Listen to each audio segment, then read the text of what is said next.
Bismillahirrahmanirrahim.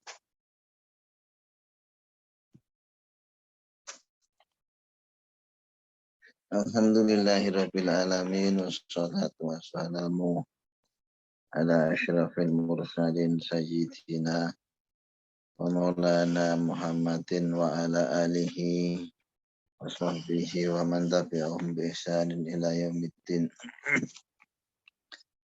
Alhamdulillah sampai bab iman. Alon-alon buru-buru malah ngos-ngosan. Jadi perut ini rada ada bolanya yang sekarang. Bismillahirrahmanirrahim. Wa qala sallallahu alaihi wasallam, Kanjeng Nabi Muhammad sallallahu alaihi wasallam bersabda, al-imanu la yazidu wa la yankusu. Iman tidaklah ia bertambah dan tidaklah berkurang. Kita biasanya tahunya perkataan al-iman yazid wa yankus, iman bertambah dan berkurang. Tapi malah di sini ada riwayat al-iman la yazidu wa la yankusu, iman tidak bertambah juga tidak berkurang. Walakin lahu haddun ay ta'rifun bi dzikri ifrati furu'il iman. Tapi iman itu punya batasan-batasan. Jadi pengertian-pengertian batasan-batasan iman. Yaitu banyak sedikitnya cabang-cabang iman. Jadi yang dimaksud iman nggak bertambah, nggak berkurang itu ya pokoknya iman. Tapi kalau selebihnya variasinya, cabang-cabangnya, batasan-batasan iman itu bisa berkurang, bisa bertambah. Fa inna qasa fa fi hadihi. Kalau berkurang, yang dimaksud iman berkurang itu ya di batasannya iman itu. Maksudnya fa inna qasal iman fan naqsu fi hadihi la fi nafsil iman. Jadi yang berkurang itu cabang-cabangnya iman, batasan-batasannya iman, bukan pokoknya iman. Karena apa? Wa asluhu ay aslu hadil iman, yang maksudnya maksud batasan iman, pokoknya iman itu adalah syahadat alla ilaha illallah,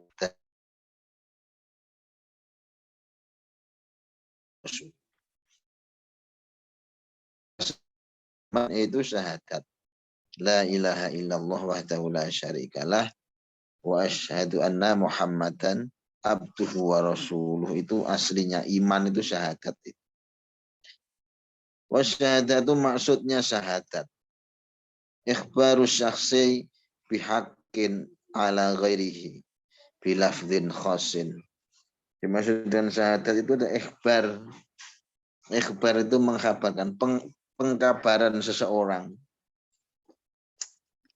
dengan hak, ya, atau selainnya, selain Allah Subhanahu wa taala, bilafdhin khasin, dengan lafaz yang khusus.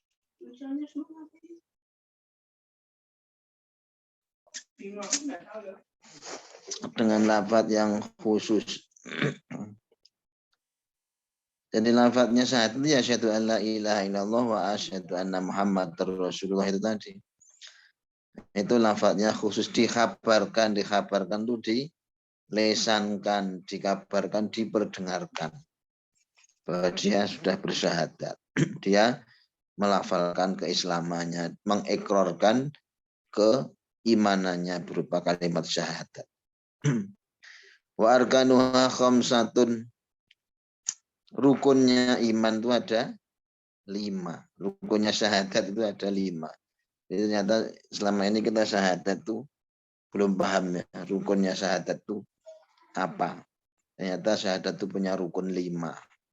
1 syahid, 2 masyhud lahu, 3 masyhud alaih, 4 masyhud bih, dan 5 sighot syahadatnya itu. Fasyahidu, yang dimaksud dengan syahid, wa al-muslim, yaitu orang yang berislam, mengaku Islam, itu syahidnya itu, yang mensaksikan, syahidnya. Wal masyhud lahu, adapun yang dipersaksikannya adalah Allah Subhanahu wa taala. Itu kalau syahadat tauhid. Kalau syahadat Rasul yang dipersaksikan atau masyhud lahnya adalah Sayyidina Muhammad sallallahu alaihi wasallam.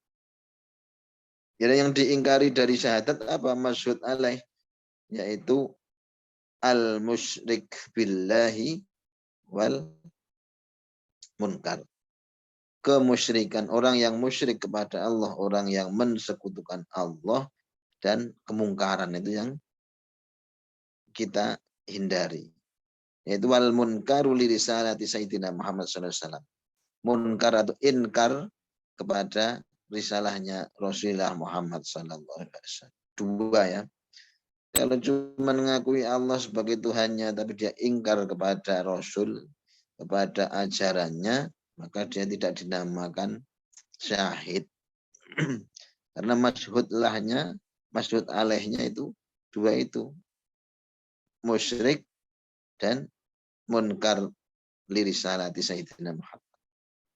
Yang berikutnya subutul uluhiyah wal wahdaniyatillahi subhanahu wa ta'ala. Ketetapan sifat uluhiyahnya Allah subhanahu wa ta'ala. Sifat ketetapan ketuhanannya Allah subhanahu wa ta'ala. Bahwa Allah itu Tuhan. Dan wahdaniyahnya Allah subhanahu wa ta'ala maha satu.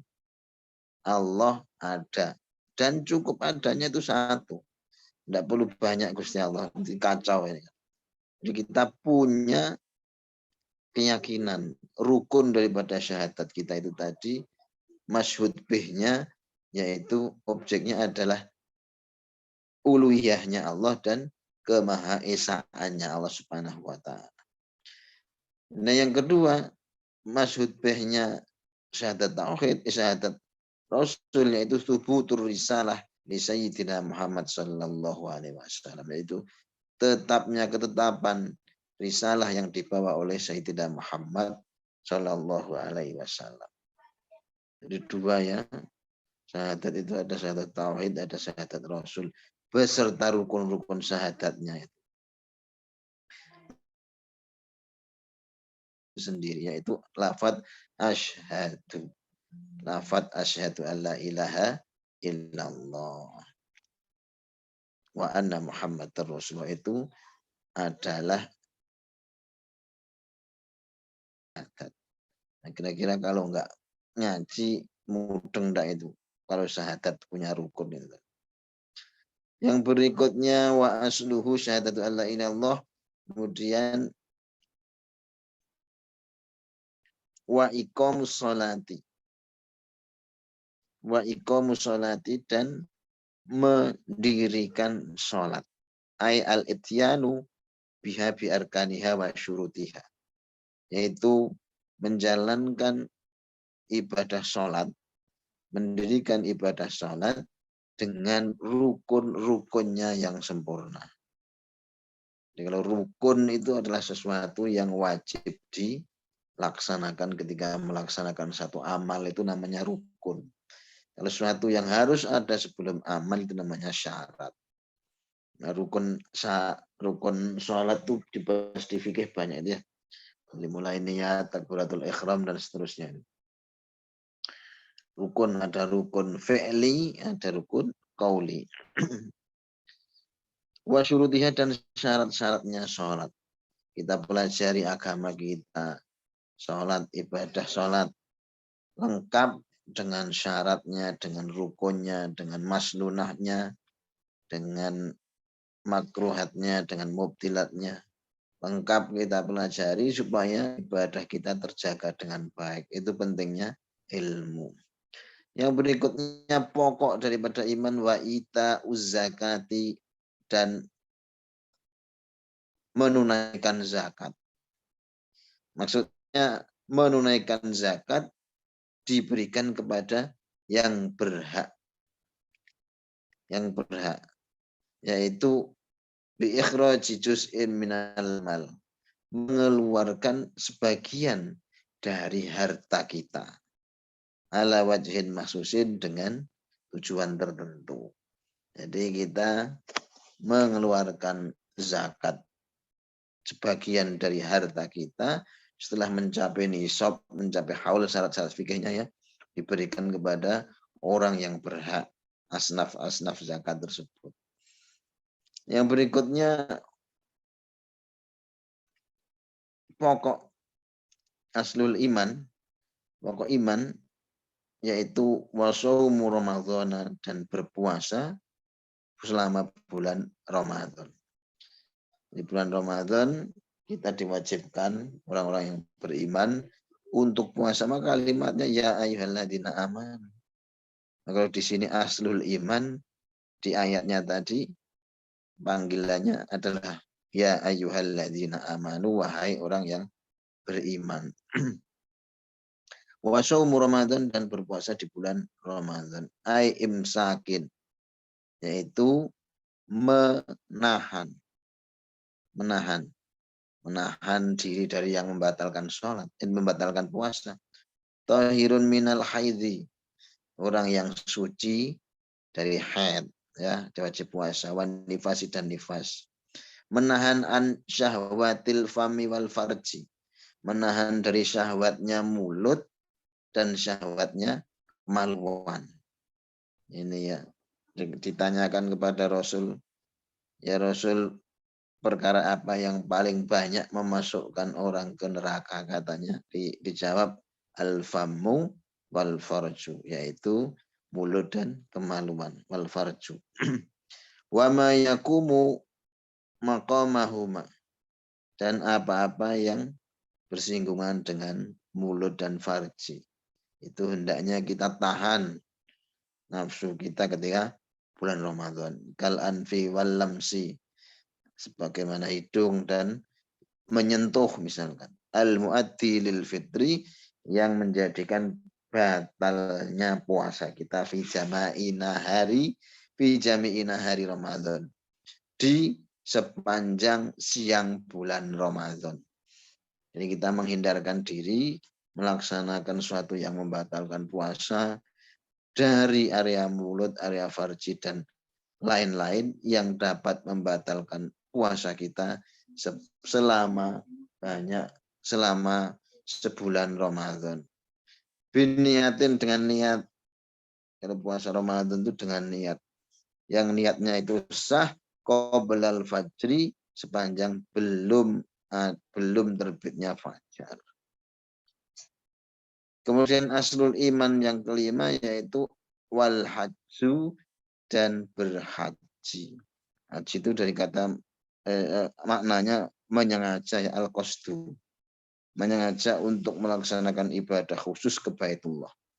Liqauli sallallahu alaihi wasallam, berdasarkan sebuah hadis dari Rasulullah SAW, malam tahbishu hajatun, barang siapa yang tidak terhalang oleh sebuah hajat, aimin marodin, maksudnya dari sakit, hajat sakit misalkan, wazolim, dan orang-orang yang zalim, walam yahujjah, dan kemudian dia tidak mau haji, walahu jam'u aimalun falyamuts insya'a yahudiyan wa insya'a nasraniyan.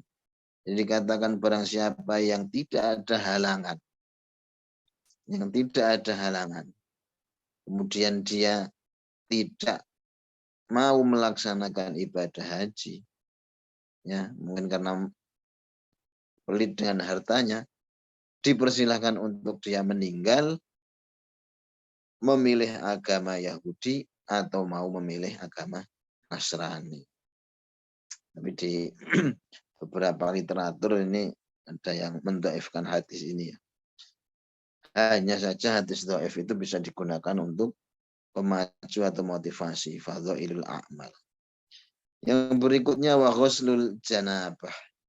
Nah, aslul iman berikutnya itu ghuslul janabah, mandi dari hadas besar.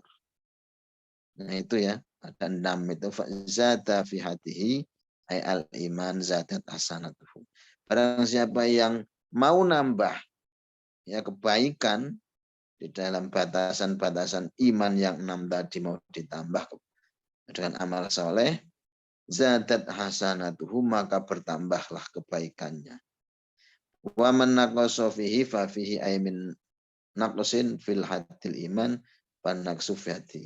Tapi kalau mau mengurangi, ya yang berkurang bukan asal tidak 6 ini dikurangi, maka dia yang berkurang hanya tambahan-tambahannya saja. Jadi pokoknya yang paling utama kita pegang 6 itu. Cuman kalau mau nambah dengan amalan-amalan soleh, nanti ada cabang-cabang imannya. Ada yang mengatakan cabang iman itu 72. Ada yang bilang 77. Ada yang bilang 64. Banyak ya hadis-hadisnya.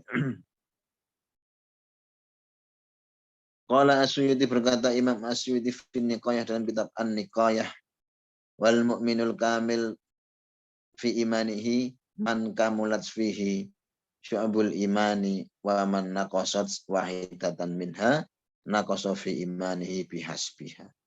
Imam Asyuyuti mengatakan di dalam kitab An-Niqayah, orang yang beriman dengan sempurna, imannya sempurna, yaitu orang yang sempurna imannya dalam setiap cabang-cabang imannya.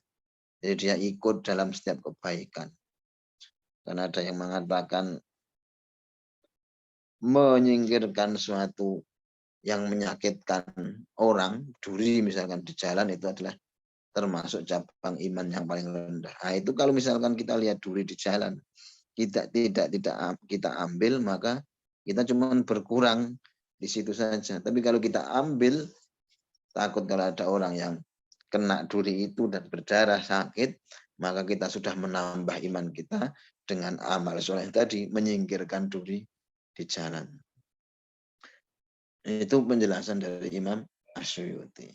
Jadi bertambah atau berkurangnya iman itu fi imanihi bihasbiha, dengan kadarnya dia dalam batasan tambahan iman tadi.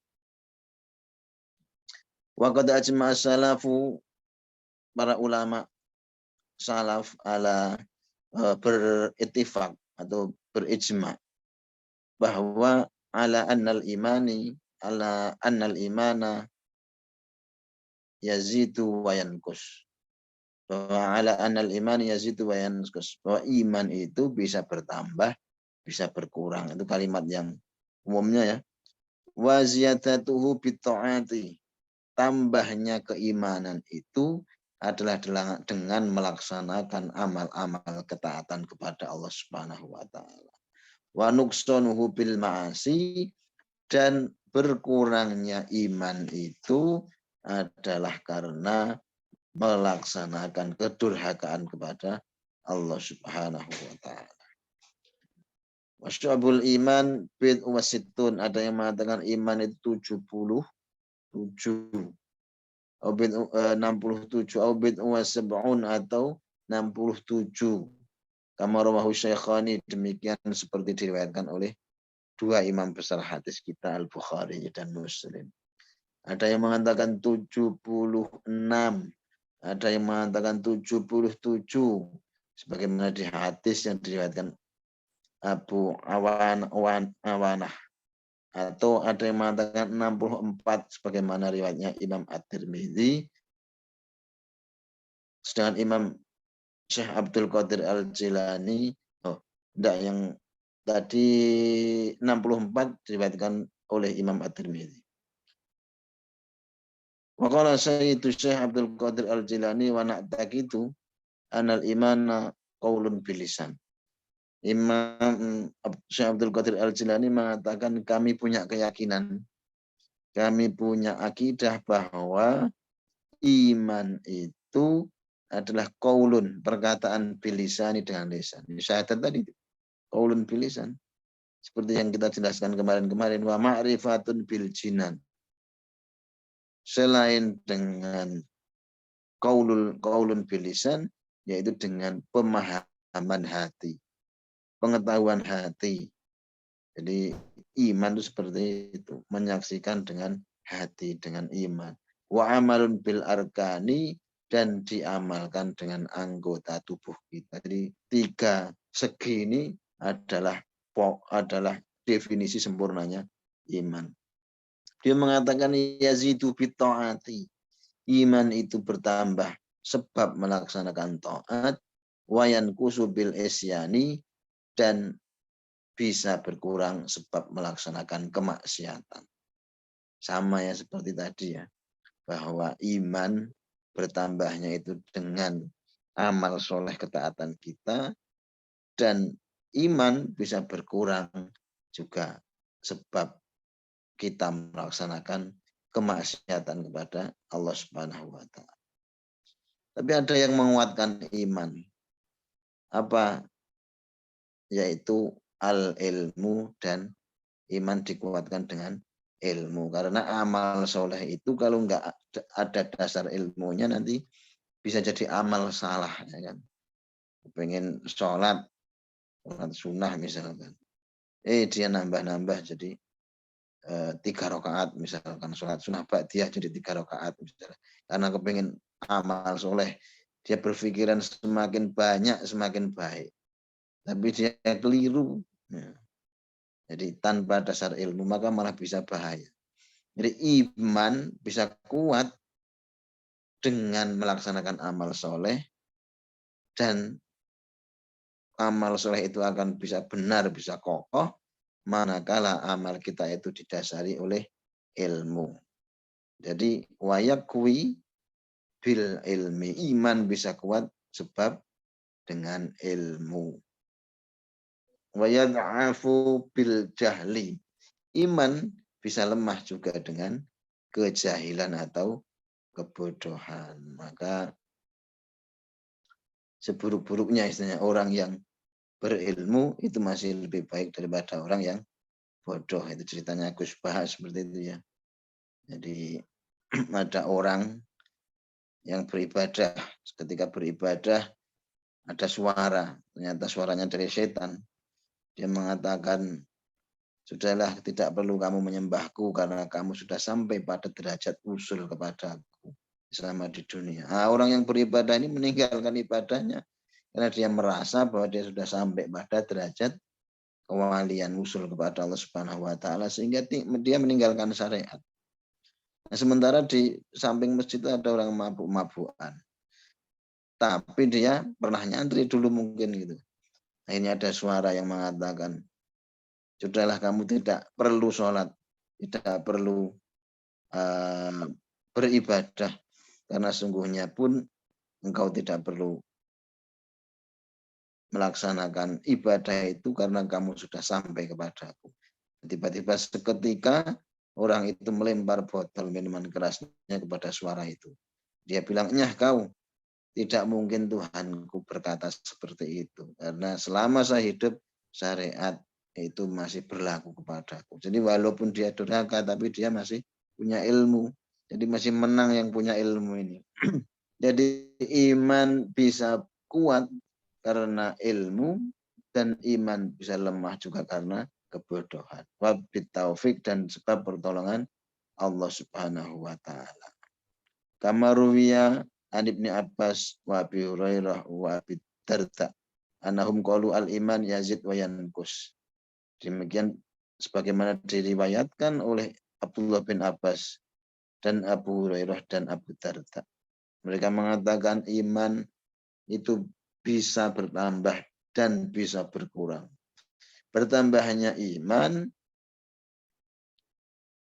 dengan jalan menjalankan perintah-perintah Allah Subhanahu wa taala dan menjauhi apa-apa yang dilarang Allah Subhanahu wa taala. Itu yang pertama. Yang kedua, iman bisa selamat, bisa bertambah dengan jalan apa? Bitaslimi fil qadri. Dengan pasrah menerima apa yang Allah takdirkan.